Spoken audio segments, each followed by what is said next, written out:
XX, o discurso das imprensas de Portugal e Brasil durante as transições políticas e essa conversa será direcionada por Vinícius Zuanazzi e Camila Killing. Vinícius está no doutoramento em Ciências da Comunicação pelo ICS da Universidade do Minho, é bolsista da FCT, também é mestre na área, trabalha com essa perspectiva já faz algum tempo, vem desenvolvendo trabalho sobre cidade, memória, cultura, financiada lá pelo CNPq, aqui no Brasil, no caso, e trabalha a temática já desde o início do doutoramento dele, mas penso que são algumas inquietações um pouquinho anteriores. Camila Killing é doutora em comunicação pela PUC do Rio Grande do Sul. Acabou de informar, né, que fez um período sanduíche no ICS da Universidade do Minho também. É mestre em comunicação social e bacharel em jornalismo. E aí atua em várias áreas, sobretudo na discussão de uma sociedade mais aberta, no sentido da gente estimular a curiosidade, a diversidade e o pensamento crítico. Penso que essa é uma vertente que ambos buscam. Acho que essa também é a perspectiva que o grupo trabalha. E penso que Vinícius pode começar, e assim Uhum. que concluir, Camila avança e a gente vai criando perguntas, debatendo e atualizando a discussão. Então, fico muito feliz com a presença de vocês, agradeço desde já a todos e a todas e começamos. Muito obrigado. Claro. Então, eu vou compartilhar uma apresentação que eu fiz aqui. Com licença. Ok. Ah,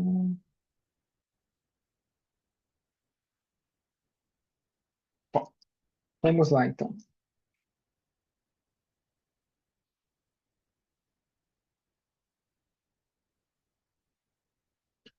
Bom, então, antes de mais nada, antes de começar, eu gostaria de agradecer ao GX pelo convite. Fiquei muito lisonjeada, muito contente de estar aqui com vocês. Agradecer também à professora Camila por estar aqui com a gente e a todo mundo que está nos assistindo. Bom, eu gostaria então de falar para vocês um pouco sobre a minha tese de doutorado que está em andamento, né, aqui na Universidade do Minho, doutoramento em Ciências da Comunicação, né, onde eu tenho como orientador o professor Moisés Martins e tenho como co-orientadores então a professora Helena Pires e o professor Antônio Holfeld. Bom, o título dessa tese, em princípio, até agora, é Democracias Ilustradas, uma análise sociossemiótica multimodal sobre o discurso gráfico, desculpa, da mídia alternativa nas transições democráticas de Portugal entre 74 e 76 e Brasil entre 85 e 88.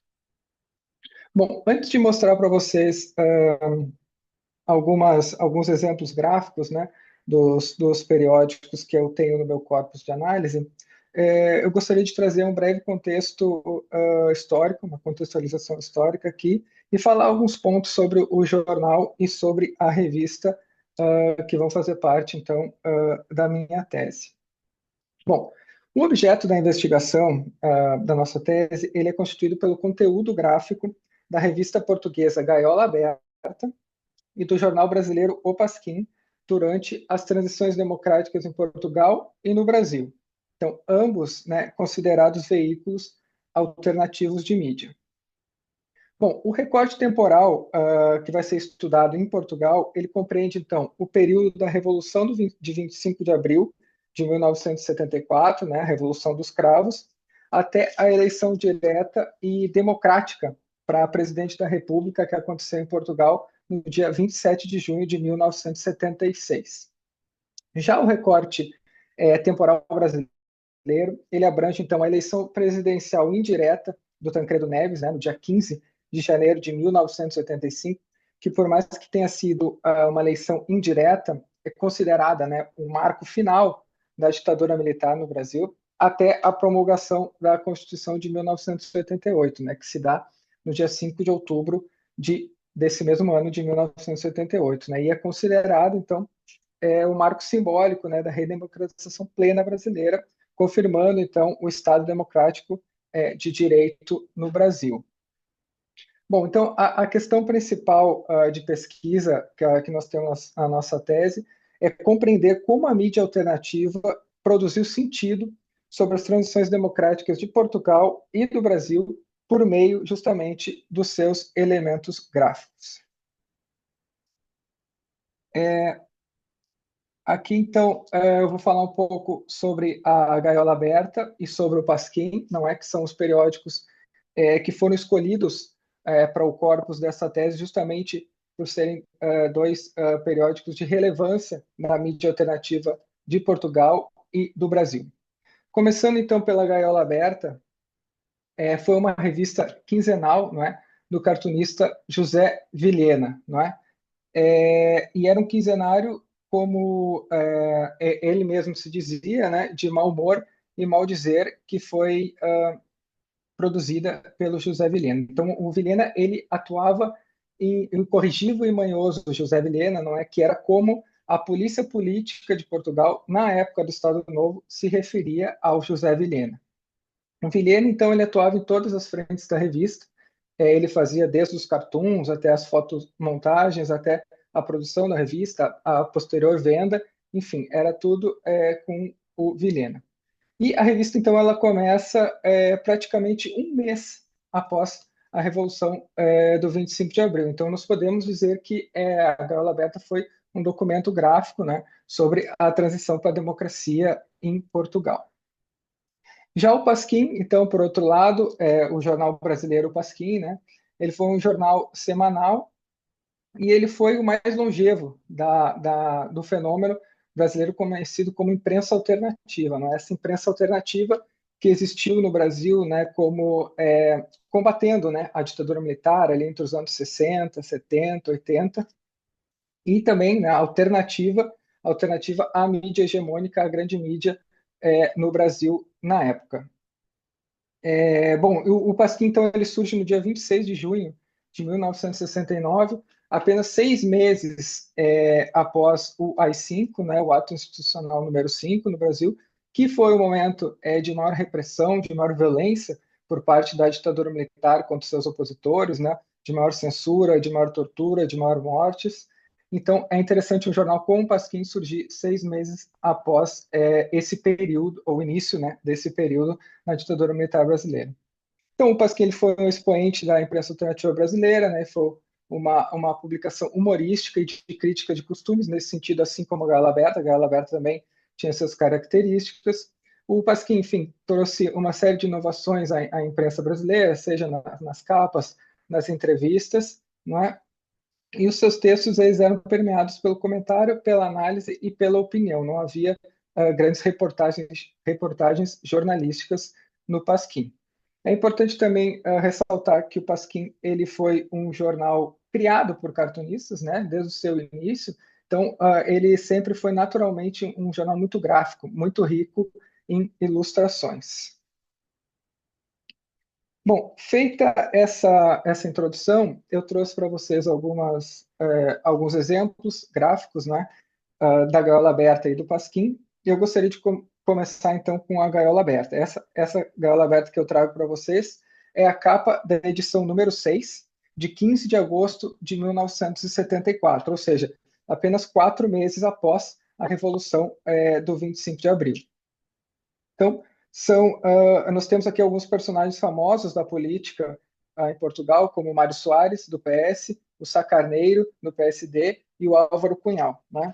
E os três estão ilustrados, né, em uma cena chamada Fado Provisório. Né? Então, Fado Provisório é uma alusão aos governos provisórios que se seguiram, né, durante o processo revolucionário de transição democrática após o 25 de abril.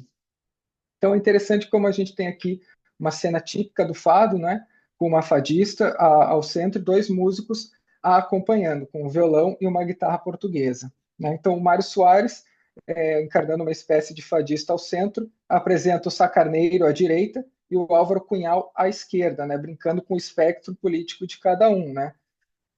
E um detalhe para o cravo no peito do Mário Soares. E o Mário Soares, então, ele anuncia que vai cantar um fado em três tons, que nós podemos entender aqui como uma alusão aos três partidos que almejavam o poder naquela época após o 25 de abril, né, o PS, o PSD e o PCP. E o nome do fado a ser cantado é uma referência, então, à canção da famosa fadista Amália Rodrigues, né, que se chama Sabe-se Lá, que contém justamente esse verso que aparece ali na capa, que só Deus sabe amanhã o que virá. Então, esse trecho e o nome dado à cena, né, que é desenhada pelo Vilhena ali, Fado Provisório, eles dão um pouco do tom das incertezas políticas, né, que Portugal vivia nesse período. Então, esse era o espírito do tempo português, foi caricaturado pela Gaiola Aberta aqui, através dos elementos característicos da cultura e da política portuguesa. Ainda sobre a Gaiola Aberta, eu trago aqui então a capa do número 37, de 15 de agosto de 1976. Então, é interessante a gente lembrar que no dia 27 de junho de 1976, né, ocorreu a primeira eleição presidencial portuguesa por sufrágio universal, né, desde do 25 de abril, enfim, e das ditaduras. E foi eleito para presidente da República o Antônio Ramalho Eanes, né, o primeiro presidente da República eleito democraticamente em Portugal após todos os anos de ditadura e após a redemocratização após o 25 de abril. O Eanes ele tomou posse no dia 14 de julho de 1976, ou seja, essa edição da Gaiola Aberta é a primeira, né, após esse acontecimento. Então, a capa ela faz uma alusão, né, ao Santo Antônio da Igreja Católica, né, fazendo aqui uma brincadeira, então, com o nome Antônio, em referência, né, ao santo e ao presidente. Então, também convém lembrar, né, as tradições católicas que são fortemente enraizadas em Portugal, né? Então, na capa, a gente tem o Eanes, né, vestido de Santo Antônio, né, e ele possui uma bilha ou um jarro, né, quebrado aos pés, né? Então, essa bilha ela pode ser uma referência ao que era o Estado português e a maneira como ele se encontrava após os anos de ditadura e após o processo revolucionário que deu fim a esse regime ditatorial, né? Então, a questão que é colocada pela Gaiola Aberta ao Santo Antônio Eanes, no caso, seria se ele seria capaz, né, de consertar toda a confusão que estava instaurada em Portugal. Então, é interessante a gente observar que, mesmo passado todo o período revolucionário do 25 de abril, iniciado o período já democrático em Portugal, a incerteza completa, né, sobre o futuro e mesmo sobre o presente era o que persistia em Portugal. Bom, continuando, eu agora vou falar um pouco sobre o Pasquim, vou trazer alguns exemplos gráficos do Pasquim desse período. Essa edição do Pasquim é da primeira semana de maio de 1985. Então, e ela é voltada especialmente ao personagem do José Sarney, né, como a gente pode ver na capa, né, que era presidente do Brasil já nesse momento dessa edição do Pasquim, desde 15 de março de 1985, então há praticamente um mês. Então, é bom a gente lembrar que o Tancredo Neves foi eleito presidente do Brasil, né, de maneira indireta, mas, por motivo de saúde, ele acabou não tomando posse e, futuramente, inclusive, acabou falecendo. Então, o presidente da República acabou sendo realmente o vice-eleito indiretamente, que foi o José Sarney. Então, a gente tem aqui um desenho do Sarney, né, o Pasquim muito crítico ao Sarney. A presidência, né, ali representa um remédio amargo para o povo e sem bula para o Sarney. Então, mostra uma crítica ao despreparo do Sarney, mostrando ele como uma pessoa que realmente não tinha nenhum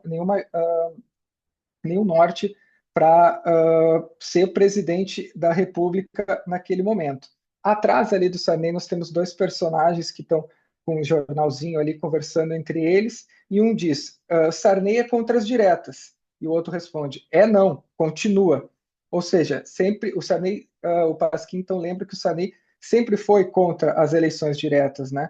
É importante lembrar que o Sarney ele sempre foi um político civil, mas sempre foi ligado à ditadura militar, né? Sempre foi alinhado à ditadura militar. Ele era do partido da Arena, né, que era o partido dos militares durante a ditadura militar, e posteriormente ele entrou no PDS, que era a continuação da Arena, quando a Arena termina, e ele vai entrar no PMDB justamente só quando é eleito vice-presidente e, consequentemente, depois, com a morte do Tancredo, acaba sendo o presidente da República.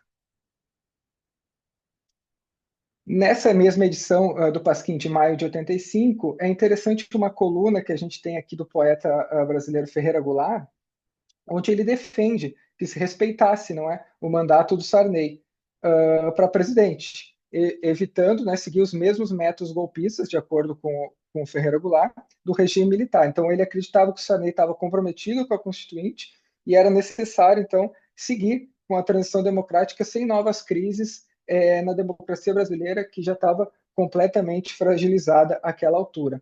Mas aqui eu acho interessante a gente ressaltar a ilustração que é feita pelo cartunista Júlio Mariano, que desenha o Sarney como uma criança, né, chupando o dedo e com uma faixa presidencial como aqueles paninhos de bebê, né? Então é interessante como o Pasquim mostrava o Sarney repetidamente como uma pessoa inapta para aquele cargo de presidente da República. Aqui nós temos algumas charges, alguns cartoons que ainda estão dentro dessa mesma edição do Pasquim, que são interessantes a gente ver. A primeira delas, do cartunista Nani, que apresenta então a urna chamando pelo Sarney, não é? E ele a evitando, né? Ou seja, evitando o voto direto, evitando uma democracia plena, né? Em seguida, a gente tem o cartoon do Hélio Bueno, que faz uma brincadeira com a Nova República, né? A Nova República foi o nome dado ao período de redemocratização, né, no Brasil após 1975, né? E então ele faz uma brincadeira, porque a Nova República, com um presidente da República como o Sarney, já nasceu velha, não é? E por fim nós temos três cartoons, né, do cartunista Júlio Mariano, que mostram no primeiro deles o Sarney como um ser pequeno e inapto, não é? Pequeno ali para a cadeira de presidente da República que ele estava ocupando. E ele diz: prometemos fazer tudo o que estiver ao nosso alcance, né? Então, eu faria tudo o que estivesse ao alcance dele, ou seja, nada. Em seguida, nós temos ali o treinador da seleção brasileira, que era o Evaristo de Macedo, né, na época, dando dicas de governança ao Sarney. E, por fim, mais um retrato, né, da pobreza em que vivia a população brasileira à época dessa edição do Pasquim. Finalizando os cartoons dessa edição, a gente tem aqui, então, uma brincadeira do cartunista Jaguar, com registro de mudança, né, do nome do José Sarney, né, que antes se chamava José Ribamar Ferreira de Araújo Costa, né, e ele mudou o nome para Sarney apenas em 1965, né, o que lhe daria, então, naquele momento, ali, uma idade de 20 anos. Então, é uma brincadeira, uma comparação que o Jaguar fez com a manobra da maioridade ocorrida no Brasil, né, em 1840, quando Dom Pedro II foi declarado maior de idade com 14 anos para assumir como imperador do Brasil. Então ele pergunta ali se o Sarney vai ter idade, né, para nos governar com 20 anos de idade, uma brincadeira.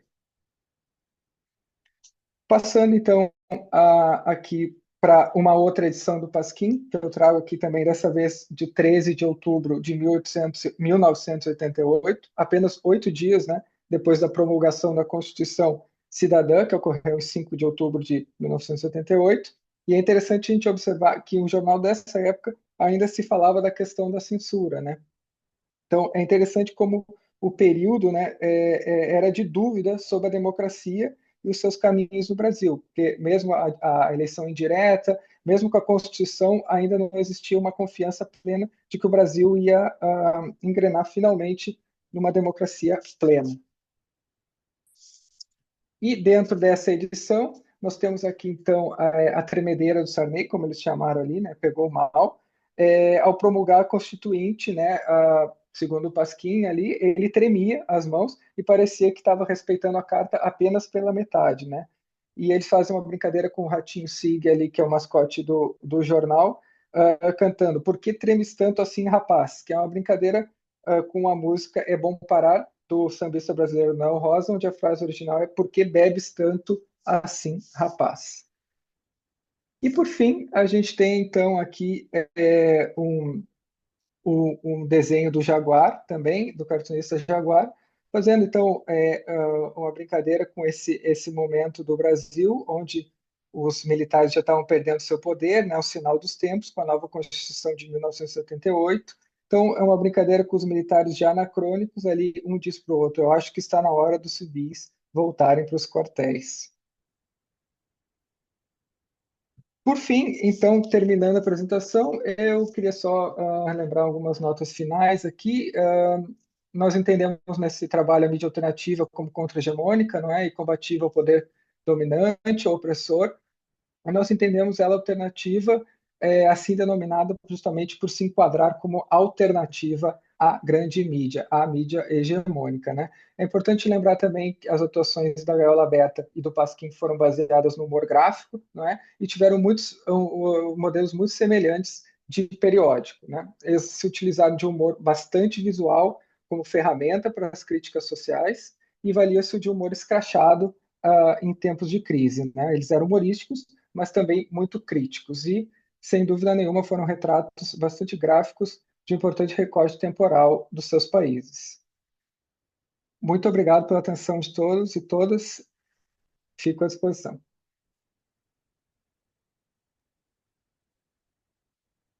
Bem, nós que agradecemos. Vou passar para Camila e aí a gente vai juntando as perguntas, porque faz um bloco lá no finalzinho. Tá bem? Certo?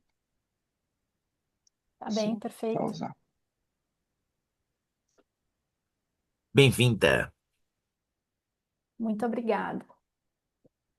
Vou fazer o compartilhamento aqui também da minha tela. Já daqui a pouquinho, só vou garantir isso, porque daí eu consigo fazer os agradecimentos mais tranquilo. A gente nunca sabe, né? Aquele tempo de pandemia como professora, muita coisa deu errado. Tá aí, estão vendo? Sim? Beleza.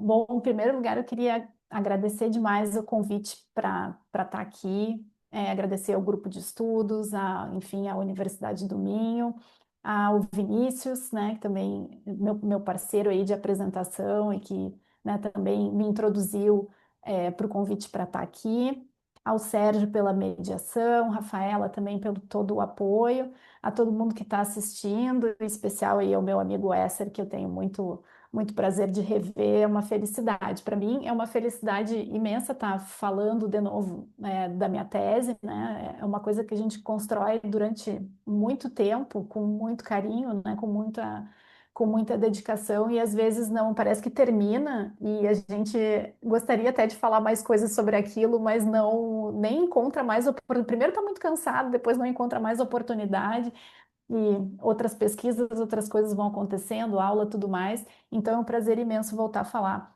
sobre esse assunto. Eu trouxe um material que eu acho que dialoga bastante com o que foi explanado aqui pela pesquisa do Vinícius,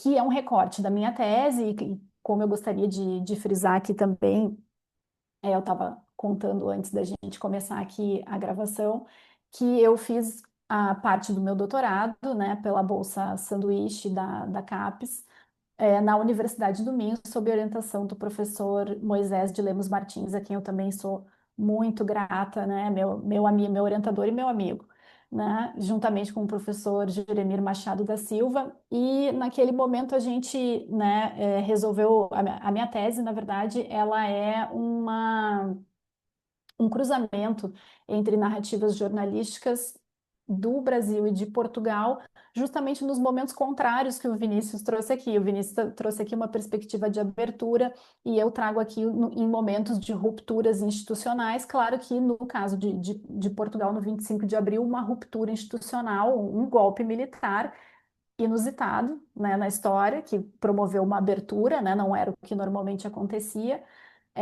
Mas então, momentos que foram tratados na minha tese como rupturas, né? Então, aqui eu trouxe um recorte para vocês que é falando como a imprensa brasileira viu, né, parte da imprensa, né, claro, e justamente uma imprensa hegemônica, né, diferente aí também do Vinícius, né, eu trato de uma imprensa hegemônica que eu já vou mostrar aqui um pouquinho para vocês, sobre como é que esses jornais, então, num Brasil que já vivia 10 anos sob ditadura militar, viu do outro lado do oceano um golpe militar é que era considerado, a gente vai ver aqui, um tanto quanto inusitado, né? Uma imprensa brasileira que já há um tempo e já sofria com censura, uma censura diferente da censura que havia em Portugal, a gente pode falar um pouquinho disso depois. Mas então, o que que isso significava, né, no Brasil? O que que a Revolução, o que que o 25 de abril, como é que ele foi absorvido, né, por essa imprensa hegemônica do Brasil? Então, o que eu vou apresentar aqui para vocês são alguns aspectos dessas narrativas, né, a partir de dois jornais brasileiros de referência, que é o Paulistano, o Estado de São Paulo, e o Carioca, o Jornal do Brasil. A gente fala um pouco a respeito a minha abordagem começa que ela trabalha com essa ideia de narrativa, poderia ser discurso, mas enfim, a gente faz escolhas, né, teóricas e metodológicas quando vai fazer a tese, e a minha escolha foi por essa questão das narrativas.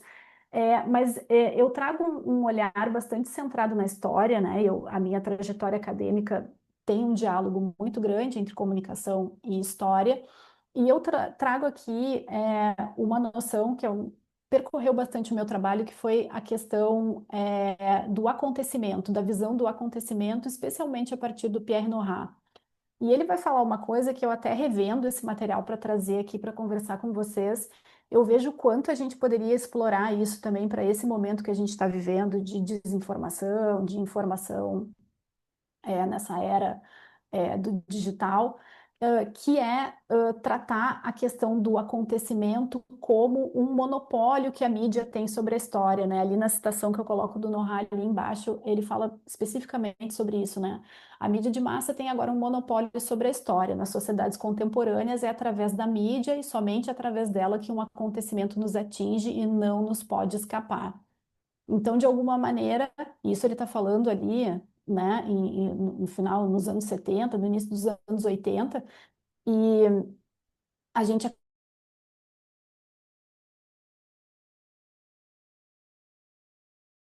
a mídia de massa fornece de alguma maneira uma primeira seleção dos acontecimentos que podem ser considerados história, e a gente vai vivendo isso numa intensificação, né, ao longo do tempo. Só para vocês entenderem um pouquinho sobre os jornais ali do meu recorte, né? Porque é possível que aí o pessoal que tá assistindo aqui, síncrono, que vai assistir de repente depois, a quem também eu agradeço a presença e saúdo, não tenha, né? Não conheça muito bem esses jornais. A gente tem o Estado de São Paulo, que é o conhecido Estadão, né? Um jornal ativo ainda, né? Que é ligado, é um jornal mais do que centenário, ligado a cafeicultores paulistas, liberal, conservador e profundamente antitrabalhista, né? Ele teve, durante a sua história, rixas muito severas, primeiro com Getúlio Vargas, depois com João Goulart, e assim, governo Lula, enfim, isso, né, essa marca, vamos dizer assim, ideológica do jornal é bastante relevante. E o Jornal do Brasil é um jornal que hoje em dia só existe na sua versão online. Ele logo em seguida, ele entrou em declínio depois do começo da ditadura militar e logo em seguida, depois do 25 de abril ali de 74, isso se aprofundou, esse movimento se aprofundou, mas era um jornal que tinha um diálogo muito maior com classes populares, era um jornal mais popular, mais moderno, a gente pode dizer assim, inovações de diagramação, né? O Jornal do Brasil implementou uma grande mudança, uma grande reestruturação nos anos 60. Então tem esse perfil um pouco mais leve, né? O Estadão é aquele jornal, aquele jornalão, né? Mais formal. E o JB era um jornal um pouco mais moderno e do Rio de Janeiro, né? Apesar disso, como a gente sabe, né, é ampla a bibliografia sobre isso, né, que todos os jornais, o professor Álvaro Laranjeira fez um levantamento extenso, né, dos jornais hegemônicos, todos eles apoiaram o golpe de 64 no Brasil, né, nisso não há modificação. Mas em 74 já se apresenta uma relação um tanto quanto desgastada, né, com os militares, especialmente por conta da questão da censura, e isso vai ter um reflexo na cobertura da Revolução Portuguesa, sem dúvida, né? Então, essa cobertura do 25 de abril vai estar marcada por alguns aspectos que são contraditórios. Por um lado, esperança, né? Poderia significar uma abertura também no Brasil, afinal já se vivia 10 anos abaixo da ditadura. Um certo ceticismo, talvez isso não leve a nada, tem a esperança, mas talvez isso não leve a nada. Uma incredulidade com o que estava acontecendo em Portugal, um golpe militar levar a um processo de abertura do regime, mas ao mesmo tempo, por outro lado, tinham muitas pessoas que diziam: ah, isso é óbvio, todo mundo sabia que isso ia acontecer em Portugal. Então, a revolução em Portugal era vista como um possível golpe, né, uma continuidade de um, é, como se ela pudesse agir sobre o processo, né, no ditatorial no Brasil, né, ou um sopro de liberdade e um aviso a outras ditaduras. Outras ditaduras também podem cair, né, outras que já estão maduras por aí. Então, o 25 de abril revela essas disputas de poder e a complexidade das relações políticas da época. Uma coisa que eu acho muito interessante e que fica visível nesses jornais quando a gente começa a olhar é a cobertura sobre o lançamento do livro Portugal e o Futuro, né, do Spíndola. Esse livro, né, que todo mundo atribui a ele com uma certa antecipação dos acontecimentos em Portugal, foi lançado no Brasil pela editora Nova Fronteira, que era a editora do Carlos Lacerda, que inclusive assina o prefácio do livro, né? O Carlos Lacerda, ele foi uma personalidade, ele era governador da Guanabara, ele foi muito importante ali, foi o grande antagonista do João Goulart no momento do golpe militar, né? Apoiou o golpe militar, mas como as coisas mudam, né? 10 anos depois, ele já estava do outro lado do espectro político, já tinha sido cassado, e ele atuava com essa editora e tinha muito anúncio do jornal, no jornal do lançamento do livro. O livro foi, né, um sucesso editorial, então isso agitava bastante, e o livro era comentado, era resenhado. Eu até acho que esse seria um tema bastante interessante para procurar essas informações mais sobre o lançamento do livro. Então, esse caldo de cultura, vamos dizer assim, da Revolução em Portugal, reverberava intelectualmente, no Brasil.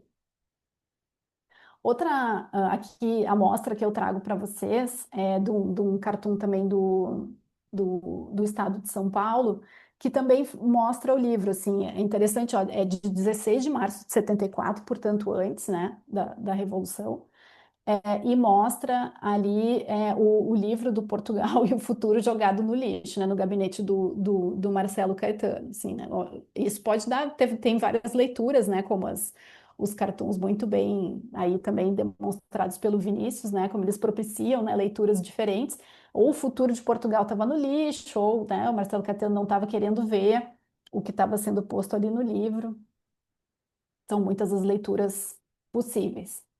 Aqui eu trago para vocês um pouco, né, de como é que foi, como é que foram as manchetes, né, no Jornal do Brasil, ali à esquerda, né, junta controla Portugal e anuncia Constituinte, golpe militar derruba governo português ali pro Estadão. Aqui a gente já vê no dia 27, né, no Jornal do Brasil, junta dissolve polícia e partidos salazaristas. E no Estadão, Spínola liberta presos políticos, né? A gente já vê, assim, algumas diferenças nas coberturas, né? O JB, ele foca um pouco mais na figura da junta, o Estadão já cai direto no Spínola, né? É muito spinolista, se a gente pode falar isso desde o começo na sua cobertura. Um outro aspecto que é interessante de observar nesses jornais, e aí aqui eu acho que é um ponto bem legal de conexão entre o meu trabalho e o do Vinícius, e esse desenho aqui, essa charge é do Ziraldo, e o Ziraldo foi um dos fundadores do Pasquim, né? E ele também fazia desenhos para o Jornal do Brasil, do Rio de Janeiro. Aqui, esse desenho que ele traz demonstra um pouco uma pergunta que era recorrente na imprensa naquele momento, que era se Portugal era um país que estava preparado para a liberdade, né? Aqui a pessoa está, né, pintando, né, viva ali, opa, como é mesmo que se escreve, né? Como é que é a liberdade? O que que se faz com a liberdade, né? Isso, claro, pode ter uma leitura bastante esperançosa, né? Que coisa boa, né? Liberdade, como vamos lidar com isso a partir de agora. Mas no Estadão a gente via muito uma questão ó, tem que ter cuidado, porque o povo não sabe lidar com isso, a liberdade é uma coisa perigosa, tem que conter, né? Isso, o poder não pode cair na rua. Então, essas leituras eram bem presentes assim nesses dois recortes, né, que eu analisei. E aí, um outro aspecto que é interessante de pensar é como é que a Revolução em Portugal poderia refletir num Brasil que já vivia 10 anos sob ditadura militar, como bem o Vinícius falou ali, num momento 74, um momento, né, ainda de muita repressão. A gente tem agora o nosso filme, né, que foi aí que vencedor do Oscar, que retrata o desaparecimento do ex-deputado naquele momento, Rubens Paiva, que aquilo aconteceu em 1971, aqui a gente tem, né, os acontecimentos de 74. Então, um país marcado já por muita violência de Estado, e no Brasil certo desejo de liberdade, né? Aqui a gente tem uma brincadeira com o hino da independência, né? Já raiou a liberdade, já raiou a liberdade. E aí pergunta, tens uma rima aí né? Para rimar com Portugal, né? Porque já não rima com o Brasil, né? E já raiou a liberdade no horizonte do Brasil, né? A letra. Assim, fechando um pouco a minha fala para a gente poder conversar, para dar tempo da gente conversar. Portugal era visto como um país estagnado e isolado, né? Então, um pouco tinha essa leitura de que, olha, a revolução teria que acontecer em Portugal de qualquer maneira, isso, né, como a gente diz aqui, estava caindo de maduro. Em 74, então, a ditadura no Brasil completava 10 anos com a posse do quarto presidente militar. Pelo lado da oposição, a oposição, né, ao regime militar no Brasil celebra a revolução. E os movimentos assim oficiais, né, a gente pode dizer que o governo brasileiro, o governo militar naquele momento, ele meio que age estrategicamente, né? A ditadura brasileira reconhece a Junta de Salvação Nacional de Portugal prontamente. O Brasil oferece asilo político ao Américo Tomás e ao Marcelo Caetano. E tem esse posicionamento, assim, que a gente pode considerar até um tanto quanto ambíguo, ele está relacionado ao interesse em herdar a influência cultural e comercial em ex-colônias, enfim, em outros movimentos políticos, mas também num certo encaminhamento de que esse acontecimento não era um exemplo, né, para o que politicamente viria ainda a acontecer no Brasil. Sobre a cobertura, né? A horizontalidade do movimento dos jovens oficiais causou bastante confusão, né? E o foco da cobertura acabou caindo mais nas ações do Spínola. A revolução era vista como previsível, por um lado, mas surpreendente por ser popular e pacífica. O tema da liberdade impactou a imprensa brasileira, né? Sem dúvida, né? Essa sob censura, e como eu disse, uma censura que era diferente da censura portuguesa, né, que era uma censura que tinha que mandar o jornal todo antes e tal. A censura à imprensa no Brasil, ela era muito sorrateira, ela era por bilhetinhos, ela tinha cortes efetivos, mas ela era menos institucionalizada do que, por exemplo, as censuras de versões públicas. O Estado de São Paulo defendia uma visão autoritária, considerando o povo português despreparado para a democracia. A cobertura noticiosa, ela é bastante padronizada, a gente vê muitos textos repetidos entre um jornal e outro, muito por conta do trabalho das agências, né? Mas ganha cores nos relatos de colunistas e correspondentes, né? Que naquele momento ainda havia muito né, esses perfis de profissionais nos veículos, especialmente no Estadão. Assim, o Estadão faz uma cobertura que traz muito repórter na rua, entrevistando pessoas, falando com as pessoas na rua. As relações internacionais, especialmente no Estadão, estão bastante presentes na cobertura, mostrando a impopularidade da ditadura portuguesa e a projeção de um novo arranjo lusófono, né? Como já previa ali o livro do Spínola, né? E pouquíssima, quase nenhuma cobertura. Eu acho que isso é um ponto até que merece pesquisa ainda, né? Na verdade, não faz um tempo que eu não faço buscas em relação a isso, mas a repercussão nos territórios africanos, né? Que, enfim, até onde eu fiz a minha pesquisa ainda era uma lacuna assim na compreensão da visão desses territórios, desses países, também na compreensão do 25 de abril. Aqui tem um link para o artigo completo, né, que foi um artigo também publicado aí em Portugal, que aí tem outros desdobramentos. E aqui também o meu e-mail de contato para quem quiser ainda conversar e falar um pouquinho mais sobre esses assuntos. Mas agora eu queria aproveitar que estou aqui com vocês para a gente conversar. Muito obrigada. Nós que agradecemos desde já.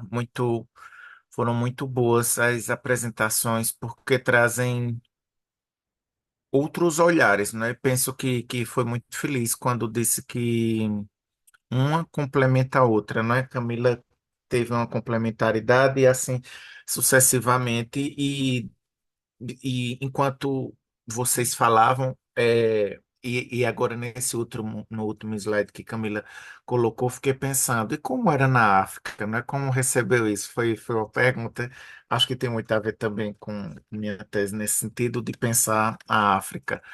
É, e como se colocava. Então, quem por acaso tiver alguma pergunta, se quiser colocar no chat, fica à vontade. Ah, Rafa já tem aqui. Então, Pode eu ser, Rafa. tenho duas questões, uma para cada um dos oradores. Começando aqui pelo início. Basicamente, então, Pasquim, ele tinha como propósito principal a questão da sátira política e social. Mas a questão da censura foi uma questão que ficou na minha cabeça até durante a exposição da professora Camila, porque num regime, lá está, de controle autoritário como era ou aquele no qual o jornal estava a ser publicado e continuou depois mesmo quando acabou esse regime, mas nesse contexto, como é que funcionava a questão da censura, como é que eles de certa forma conseguiam contornar para conseguir assegurar a manutenção da publicação do jornal. E para a professora Camila, era precisamente a questão de eu ia questionar se existia essa difusão da informação entre ambos os países ao nível dos meios de comunicação, e a professora acabou por mostrar que sim, especialmente com os recortes das notícias que foi expondo. E referiu também que a revolução teve impacto ao nível da imprensa nesse último slide, mas em termos práticos, em termos concretos da ação coletiva, existiu algum tipo de manifestação, ocorreu alguma onda no Brasil após o 25 de Abril em Portugal e esta difusão da informação nesse contexto? E, basicamente era esta questão, estas duas. Obrigada. Eu penso que a uma outra talvez pudéssemos juntar, porque pode ser que complemente ou não. Pode fazer esse.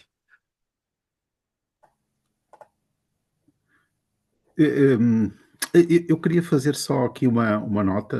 Primeiro, dar os parabéns pelas duas comunicações manifestamente interessantes do ponto de vista daquilo que é uma linha de comunicação bastante que normalmente nos passa ao lado. Eu posso-vos dizer que passei a vida inteira a olhar nas escaparates que estavam nos quiosques para a gaiola aberta, mas nunca li a gaiola aberta. E eu lia tudo, portanto, eu costumo dizer que leio tudo, mas nunca li a Gaiola Aberta. Todavia, de facto, era uma presença constante ao tempo, e era também uma presença satírica constante que tinha a acutilância, uma acutilância muito grande, e muito assertiva, e também muito, digamos assim, muito era assertiva com o momento.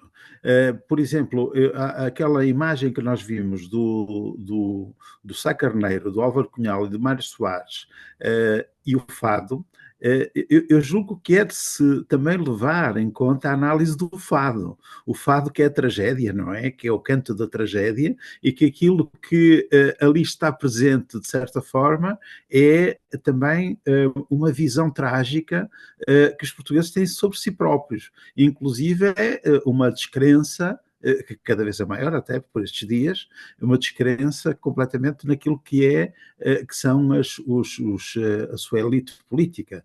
Eu aqui vou só fazer à parte para dizer que, trabalhando também com a Camila ao tempo, eu estudei a elite política em Portugal, portanto, entre 1974 e 2015, e, portanto, essa ideia de que há uma elite política que não tem grandes qualidades ou que tem uma qualidade negativa é muito presente naquilo que são os discursos em Portugal, discursos e práticas, uma vez que eu trabalhei mais as práticas propriamente dos discursos, em certo modo, já se vê refletido nesse cartoon que nós vimos lá atrás do Gé Vilhena. Ele sim, uma figura bastante conhecida, que a todo momento nós tínhamos a presença dele, até porque também era um escritor. Há uma questão que eu gostava aqui de colocar aos dois, e que é uma questão que na minha opinião, eu nunca tive uma explicação muito concreta sobre um acontecimento que se dá no Brasil em 1975 e que tem a ver com as referências que foram feitas aqui, e também já agora que acho que passa por aquilo que é o trabalho que o Sérgio vem fazendo, e que tem a ver com, como estava a dizer, com aquilo que são os países africanos nesta relação do 25 de Abril e o impacto que tem, não só nos mídias, mas também em algumas decisões políticas. No Brasil, Angola torna-se independente antes da independência, antes da sua data de independência. Portanto, o governo brasileiro, na altura, à data ainda, em 75, reconhece Angola 5 ou 6 dias antes, com um país independente, antes de Angola se declarar independente, portanto, 5 ou 6 dias depois. Que é algo interessante, que vai de encontrar aquilo que a Camila estava aqui a referir e que referiu ali a talho de foice. Talvez nós tenhamos que investigar um bocado mais isso, mas fico com a ideia de que o Brasil, perante a independência, perante o 25 de Abril, olha mais para a descolonização, tem uma maior relevância, maior referência com a descolonização, e essa referência talvez tenha uma ligação simbólica com o facto de que o Brasil é ele também um país que se desligou de Portugal. E eu creio que o Brasil olha mais para aquilo que são os ganhos que existirão com os países que se desligam de Portugal do que propriamente com o facto de que tem ali um país irmão, ok, que sim senhor, muitos brasileiros, principalmente o Chico Buarque, nos vai pedir lá para a gente mandar um cheirinho a alecrim, com tanto mar, sem dúvida, que há no Brasil essa atenção toda. Mas, do ponto de vista do governo brasileiro, então, que é ainda uma ditadura e que está ainda longe, por essa altura, de cair de maduro, não é? Ou de cair de podre, como nós quisermos. A verdade é que parece que há ali uma decisão estratégica, que parece que que cabe também nesta semiótica que nós aqui estamos a tratar a partir da comunicação satírica, mas que, não sendo propriamente uma sátira, pode ter também aqui uma perspectiva de análise, e eu gostava de vos ouvir sobre esta perspectiva, esta questão.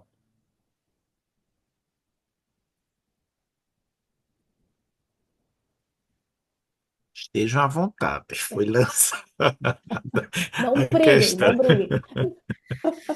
Quer ir primeiro, Vinícius?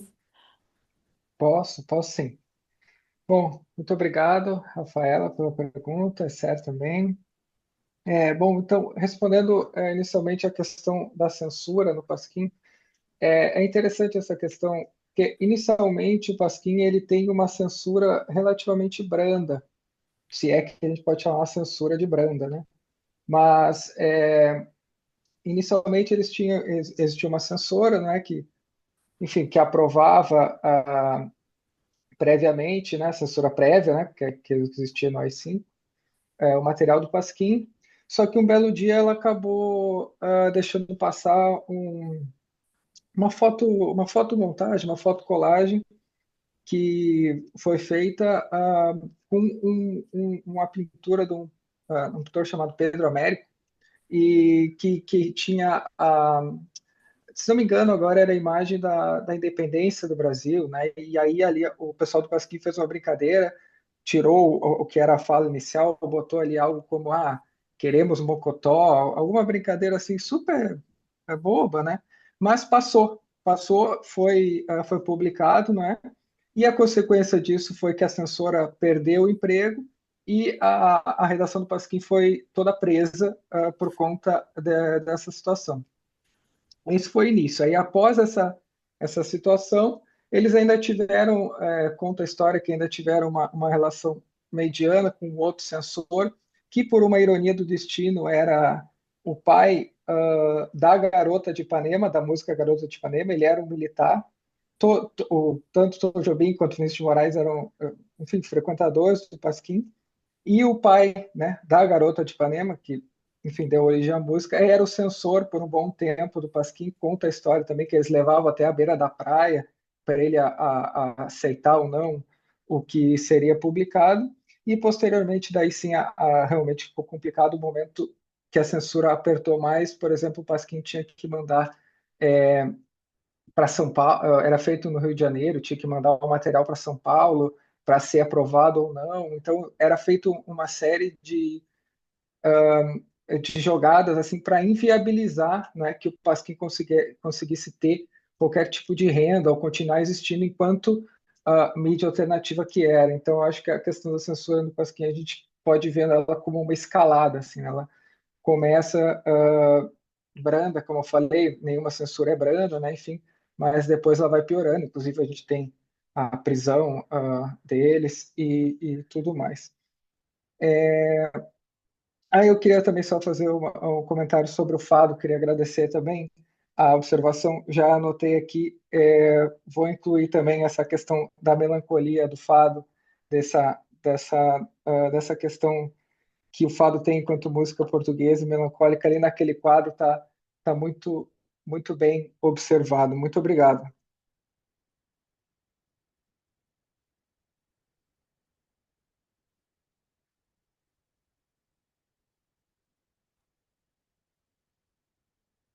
É isso, Vinícius? Ah, tá. Sim, sim. Uhum. Não tinha entendido se tu tinha terminado ou não. Bom, também agradeço as perguntas.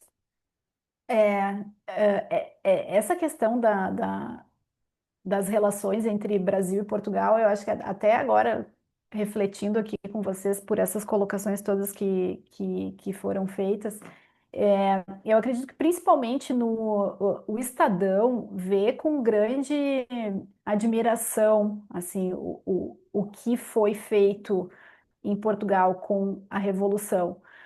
Vê com uma certa desconfiança a questão do poder nas mãos do povo, de oficiais de baixa patente, mas vê com um certo otimismo, porque também todos esses movimentos assim que o Vinícius está falando, né, censura é difícil e cansa, né? Assim, e um veículo que tem uma origem liberal também, né? Então a gente não pode esquecer disso, assim. A revolução vem como uma inspiração, eu acredito que muito mais num campo simbólico mesmo, esse que a gente lembra assim, do cheirinho de alecrim, do tanto mar, né? Que depois logo o Chico Buarque faz duas versões para essa música, né? Uma é mais esperançosa e outra é mais triste, né? Porque vê que realmente as flores murcharam, né? Aqui a gente ainda continua passando por coisas muito difíceis. E então, Glauber Rocha, né, cineasta, também vai a Portugal, faz filme.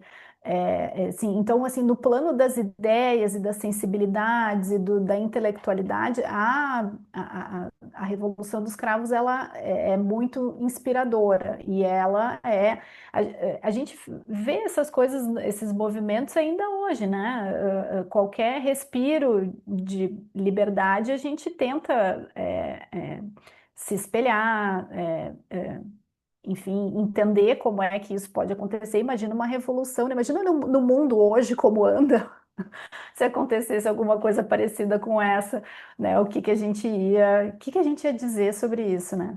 Então, esse inusitado é inspirador. E aí a gente parte para essa questão, assim, dessa prática, né, do governo brasileiro, né, que como eu coloquei ali, na dimensão prática é assim, se reconhece, ok, está controlado, está lá o Spínola, vamos receber aqui o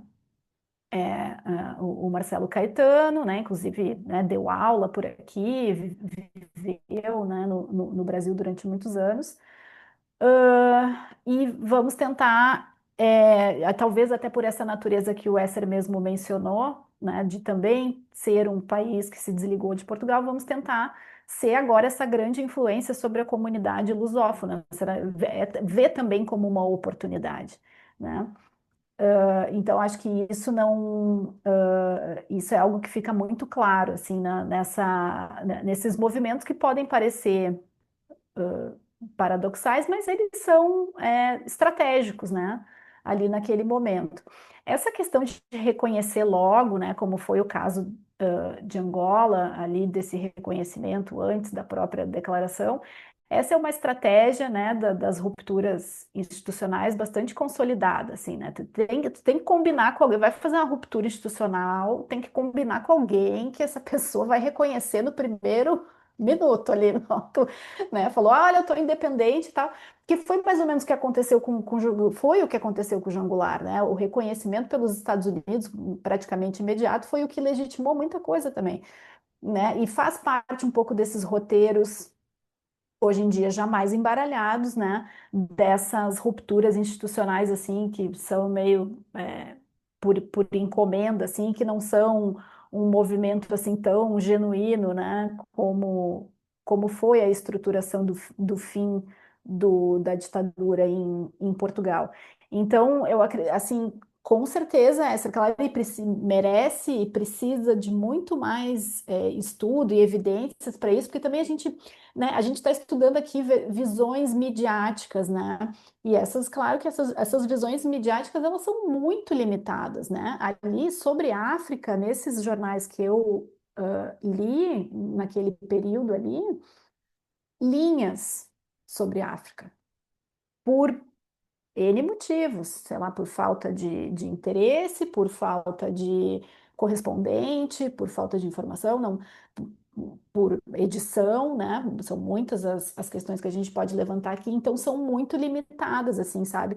Nem sei, assim, as fontes, né? O que a gente poderia... E mesmo, acredito eu, né? Daí agora eu tô aqui no campo do achismo, né? Mas mesmo que fôssemos para a imprensa independente, né, ou alternativa, talvez fosse difícil encontrar informações mais consistentes, assim, né? Não sei, talvez outros meios de publicação. Fora que, assim, o Brasil também, até essa questão da censura da própria imprensa, a gente tem uma relação diferente com essa cultura letrada do jornal, né? Então, aqui, por exemplo, a censura se interessava muito mais em coisas morais, em censurar a novela das 8, né, que era uma coisa muito mais massiva, assim, do que efetivamente censurar os jornais, ainda que existisse essa censura e de forma bastante perversa. Mas a imprensa também, de alguma forma, era mais contornável, vamos dizer, um problema mais contornável do que esses outros movimentos mais ligados à moral. Inclusive, tem um artigo do Carlos Fico, do historiador Carlos Fico, que se chama Prezada Censura, que é maravilhoso nesse sentido, porque ele analisa as cartas que as pessoas mandavam para o departamento de censura, o que que as pessoas pediam para censurar. E aí pediam para, falaram mal das enfermeiras na novela. Vocês têm que censurar isso aí, não pode falar mal das enfermeiras na novela, da categoria das enfermeiras. Então tinha a relação das pessoas com a censura também era bastante controversa, que também remete a debates contemporâneos que a gente tem hoje, né, do que tem que censurar, e ou se tem que censurar alguma coisa, como é que a gente vai controlar um pouco esse fluxo informativo no digital. Então, acho que tem muita coisa ainda para descobrir, especialmente em relação à África, né, nessas pesquisas, e talvez tenha que passar por outros lugares que não necessariamente essa mídia assim mais hegemônica que eu pesquisei, né? É isso. Bem, se por acaso alguém tiver mais alguma pergunta, já agradeço também as respostas que foram dadas. Penso que chama muita atenção que vocês mencionaram, porque vão abrindo outras caixinhas, não é? Sempre fica aquela pergunta, final de tese, não é? O que eu pretendo futuramente, quais são os derivados dessa produção, e acredito que é esse lugar que o conhecimento traz, não é? De sempre investigar, de aprofundar, de querer mais, é aquele comichão que dá da pesquisa, é aquele tema que apaixona, é aquilo que traz, por mais dificuldades, como a gente mencionava no início, né, um pouquinho antes de começar a gravação, a respeito das dificuldades da construção das teses de cada um, em períodos distintos, político, social, mundial, de saúde, o que é que seja, mas mesmo assim não deixaria de ser feito. Né? Foi feito como pôde ser feito, como seria contextualmente feito, e nesse caso, bem feito. Né? Então, desde já agradecer a ambos a participação, desejar a Vinícius uma finalização de pesquisa e, como dizem, tem uma expressão portuguesa que eu acho muito engraçada para isso, força. Então, força com isso, né? Não esmoreça nessa caminhada. A Camila, fiquei curiosíssimo pela sua tese, vou dar uma pesquisada já já sobre ela, porque eu não sou da área de comunicação, sou historiador. Enquanto historiador, penso que é um dos temas mais fascinantes, seja em sala de aula, ou seja de pesquisa, segundo a ANPUL, os GTs, os STs, sobre regime militar e tudo que traz esse período, né? Então, infelizmente, ainda é tão vivo de forma negativa na nossa história, mas a gente precisa fazer essa limpa de passado e tornar mais kit com esse passado que nos constitui tão presentemente, não é? Então, a todos e a todas agradeço a participação, agradeço o carinho de terem aceito, e a quem participou também, muito obrigado. Então, a todos e a todas, fica o convite para a próxima conferência no mês que vem.